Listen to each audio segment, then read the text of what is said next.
It's another bitterly cold day in Toronto.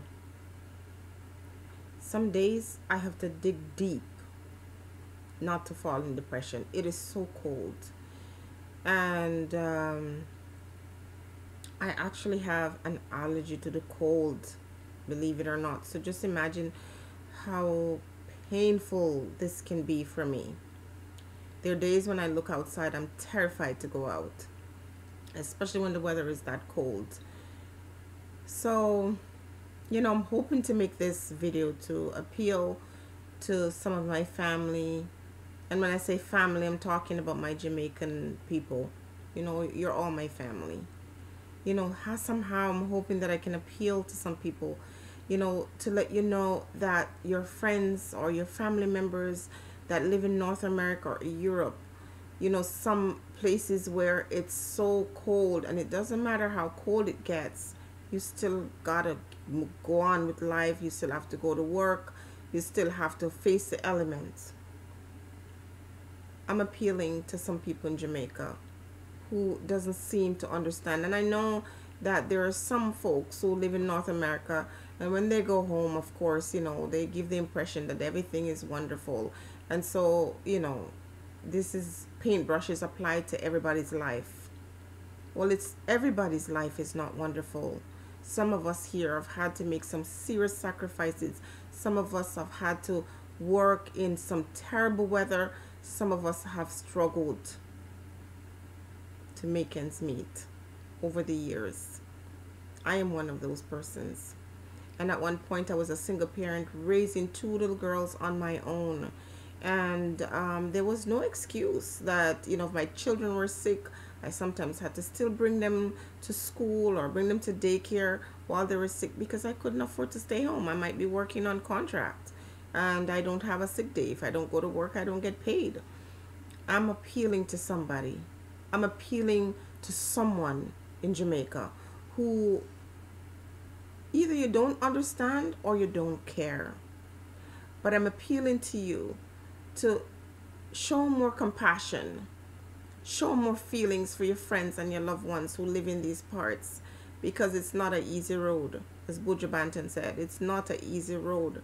Life in these parts can be very difficult, and we don't have the support system like you do. You have grandma, you have mom, you have cousins and aunts overseas who can sometimes send you a barrel or send you some money through Western Union to help alleviate some of the stress that you feel.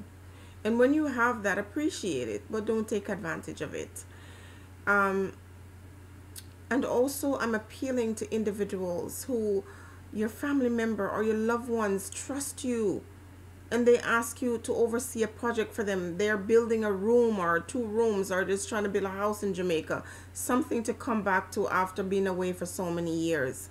And some of you have been very wicked. I can speak from my own particular situation where I trusted my own father with my money, and I explained the sacrifice that I was about to make in getting him to build a structure for me that I could put a key in and walk in and say, this is mine.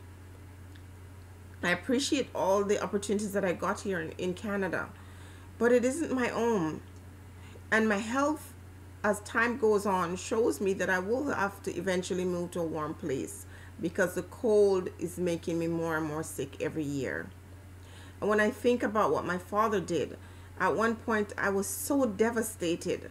At one point I felt like I hated him. But now when I think about it, it takes more energy and more effort to hate somebody. Forgiveness is a lot easier. And so I have chosen to forgive him at this point. But it took me a long time to get to this point. And when I look at the conditions that I endure, even to this day, the sort of terrible weather that I have to, live through, and to think that I had to start all over because the person that I trusted with my money did me such wrong. When I got home and realized what my father did with the money that I sent him to secure a home for me, I cannot believe another human being could do that to someone, let alone a person they call their own child. So there are many of you in Jamaica that has done that same thing. I have heard so many stories, so I know I'm not alone. I'm asking you to stop it. It is very wicked. It is evil. When you see you have to go through the struggles and you can buy a home in these parts. I could have bought a house in Canada with half of what I sent home. I have so much regrets. I regret coming here with the attitude that I was responsible for my family and that it was my duty to make their life easier, better. It was my responsibility to help them out. I regret that. For those individuals who continue to do it, I do not criticize you. I do not, condemn you. It is your choice. But I would advise individuals who have intention of going back to Jamaica to live that take care of yourself first. Secure a home for yourself first and do not trust anybody to do it.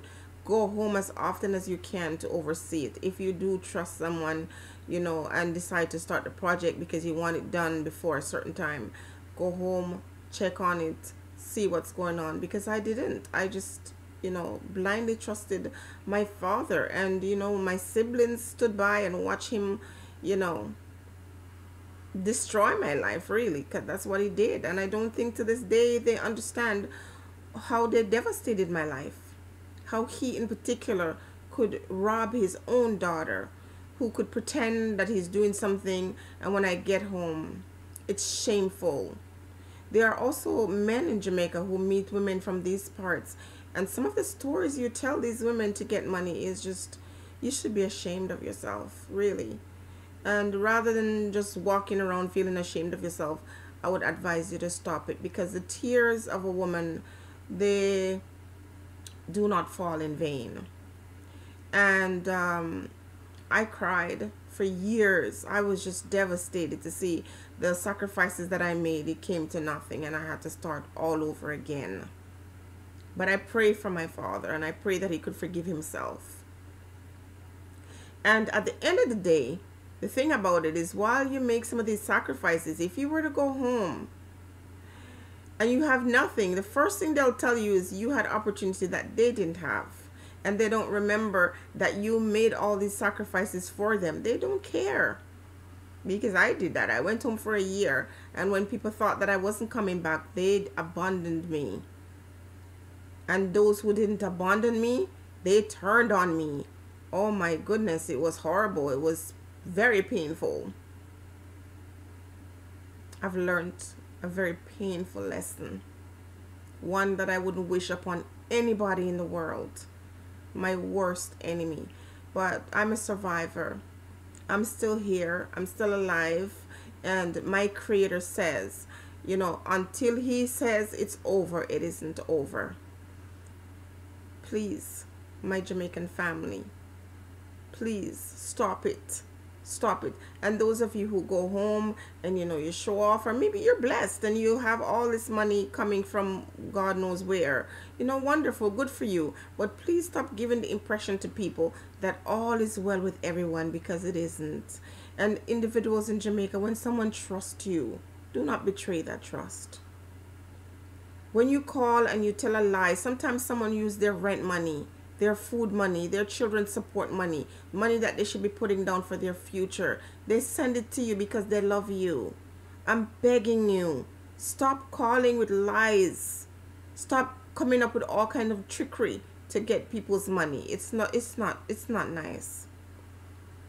And a lot of people have died in this country with their heart broken, because after you're done being like parasites and sucking their bloods, and they give you everything that they have, at the end of the day, they did not secure anything for themselves, and they're not able to return to their homeland. I have to come home. It is my dream. It's my desire. But I know it is going to take the grace of God to help me to do it the way I'd like to do it. Because someone stole my choice. My father did that to me. But God is good, and He's able, and I trust that He's going to help me find another way. Stop it, people. You're devastating lives, and people are dying with their hearts broken because some of these lies that you're telling and these deceptive ways in which you take people's money. Stop it. I beg of you, stop it. look at my face and know it isn't a good thing. It isn't a good thing to deceive individuals like that. There's another way for you. God will open a way for you without you having to come up with these vicious ways of destroying others. Stop it. Stop it, please.